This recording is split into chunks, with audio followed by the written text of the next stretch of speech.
something magical about the sound of a classroom full of second graders complaining. One day in December, our teacher gave us permission to rant, and we did not hold back. Food that's too spicy, homework that's too hard, having to clean our rooms. 10 minutes later, after exhausting every possible injustice in our little 7-year-old lives, she paused and asked a question that would change my life. So, what are you going to do to make it better? That was the day I became an inventor. My problem? Candy theft. My siblings had eaten every single one of my Reese's Halloween candies. Every single one. Tearfully and maybe a little dramatically, I pitched my idea. A candy facial recognition cabinet. Nothing unites second graders like stolen candy. We drew the diagrams, debated features, and imagined the security system of our dreams. We thought we had it all figured out until our teacher said, "Great idea! Now think bigger. Who else could this help?" That question changed everything. What about dangerous chemicals, medicines, babysitters who needed access? We needed an app, remote access, and safety settings. We couldn't build it yet, but we had dreamed it into existence. Months later, our idea was recognized in a national competition, judged by real scientists. My idea had escaped the confines of my classroom, the borders of my town, and made it all the way to Washington, D.C. I had ideas that could impact the world. Suddenly, my world felt bigger. I didn't have a lab coat or a degree, just a stolen Reese's cup and a dream. You don't have to wait to change the world. Sometimes the first person to believe in your idea is you. I'm 17 now. I'm a girl. I'm an inventor. And I don't want to wait for the world to fix itself. I ask, what can I do to make this better? That question has become the soundtrack to my life, along with Feel the Feels. Just don't get stuck there. You can do hard things, and one bite at a time. These aren't just quotes on a poster, they're my fuel. They've carried me through 87 failed attempts, melted wires, crashed code, and one unforgettable incident where I soldered a microchip to the kitchen table. The summer before 5th grade, I saw a news story that broke my heart. Twin babies accidentally left in a hot car. They didn't survive. Sat on my carpet, notebook in hand, thinking, I'm only 10. What can I do to help? My inner voice came in, the phrase I had heard so many times. Feel the feels, just don't get stuck there. Up until then, invention ideas had filled the pages of my notebooks, but none had come to life. So I turned my sadness into motivation and I started experimenting. First with Christmas lights and batteries, then with snap circuits, then finally with real circuits. I hung on every word as my brother explained Arduino and coding to me, and I began to build.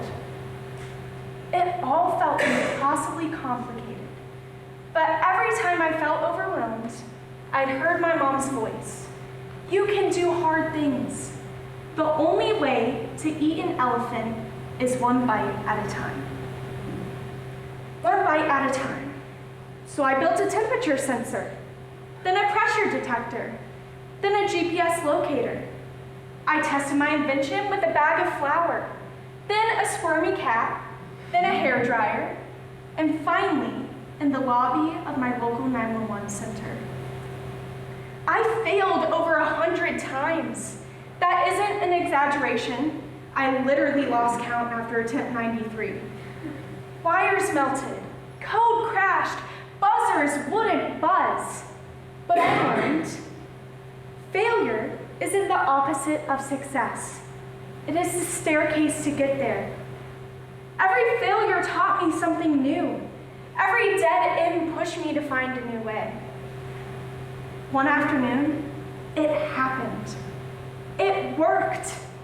I had a car seat that could detect if there was a baby, test the temperature, then contact 911 and the parents with a GPS location if it was unsafe. That invention won me the grand prize in the Citgo Fueling Education competition. But more importantly, it proved that persistence could turn heartbreak into hope. My next invention came to me at 5 a.m. A woodpecker mistaking my chimney for a tree, laying there thinking some not so nice thoughts about that particular woodpecker. My curiosity got the best of me. How is it that this woodpecker could peck its head against a tree thousands of times and never get brain damage? Or maybe it did, and that's why it was pecking on my chimney and not a tree. So I did some research, and I found that their tongues actually wrap around their skulls like a squishy shock absorber. Their skulls also have interlocking plates that move to distribute force and impact. So I used what nature had already perfected, and I created a helmet to reduce concussions. After that, the inventions kept coming. A plastic melting setup to help turn plastic bags into gloves during COVID. The Halcyon bracelet to help with anxiety-driven habits. A mini hydro generator to go in gutter downspouts to help with flooding. And a drowning prevention system. Each and every one started with the same question from second grade. What are you going to do to make this better? Most recently, I saw a classmate struggling with something that most of us take for granted, eating lunch. He has type 1 diabetes and is constantly checking labels, passing up class treats, skipping the amazing fries at the food truck, calculating carbs in the nurse's office, and logging everything. He looked tired, not just from the numbers, but from the weight of it all. I thought, what if lunch didn't have to be so hard?